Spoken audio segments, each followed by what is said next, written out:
take the car. I mean, yeah, the car's quite powerful. I'll hop in. I'm on the gunner, let's go. Oh, yes. Let's go get them. It's like Bertha Final Circle. There's gotta be somebody here, right? Oh, he's down. Yeah. Lay him up. And I'll just run him over. Oh, right here. Real clear. Yes! Molly! Oh, I got out. Good, don't worry about me. Go on. No, my God! Oh, yes. No way! Verdansk is back, ladies and gentlemen, in Warzone Mobile. I was invited by Activision to an event a week or so ago to get hands on the game, so thanks to Activision for sponsoring, and at first I was skeptical. I'm not a massive mobile gamer, but that comes from the fact that there aren't many mobile games out there that I actually want to play. But if you stick one of the best Battle Royale maps ever created into a mobile game, I'm definitely going to give it a shot. There's actually a lot more to Warzone Mobile than just Verdansk to talk about, so we're going to go through a lot of what you can really expect and how this all ties in to Modern Warfare 2. That's right, they're linked together. Right, let's address the map first of all. It's the Verdansk that you know and love. Superstore is there, Scrapyard, Prison, Downtown, Promenade, Dam, Airport, Military, all of those places are still there. Now obviously, based on the gameplay you're watching, things look a little bit different. This is a mobile game after all, so graphical quality isn't on the level that we had on consoles and PC that got us through so many tough times back in 2020. The scale, it appears to be a complete one-to-one as well. There's no reduction in size or scope. There's ground combat, you can get on all of the roofs, you can get in all the vehicles. It's Verdansk through and through.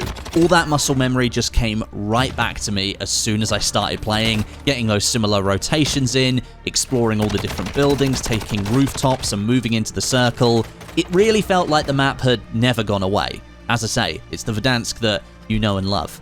As for the gameplay of Warzone Mobile, that took me some getting used to, of course. As I said, I'm not a massive mobile gamer, but all of the controls are there, and they are pretty easy to access, and after a few games, you get pretty used to stuff. Attack sprinting has its own button, which works on a cooldown. You can lock your character into a sprint animation so you don't have to keep your left thumb on the screen. That frees up valuable viewing space. Your loadout with all of your equipment and your health and plates is displayed clearly at the bottom of the screen. A backpack can be accessed, which appears on the right-hand side of the screen. That allows you to drop things like ammo, health, and cash for your teammates. You can even ping locations with a dedicated ping button next to the minimap. Squad health and details, they're up in the top right-hand corner just below the kill counter, and a large compass sits at the top of the screen for really easy callouts.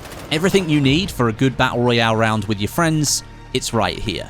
Now at the moment, there are two different game modes within Battle Royale, or at least that's what was available at the event for us. There was a 20-minute quads playlist, which was just like standard Battle Royale, sort of the similar pacing from what you'd expect when you were playing on Verdansk back in the day. And then there was a 10-minute duos playlist, and that somewhat mimicked Mini Royale. So there was a smaller starting circle, which sort of just took place on a portion of the map. There were less overall players in that lobby, but it was the same end goal. It was the last team standing. And I believe in that 10-minute duos playlist, there was more valuable loot down on the ground for you to get, so it wasn't so important going after that loadout if you couldn't manage it. There was no solo option in the menus at that event.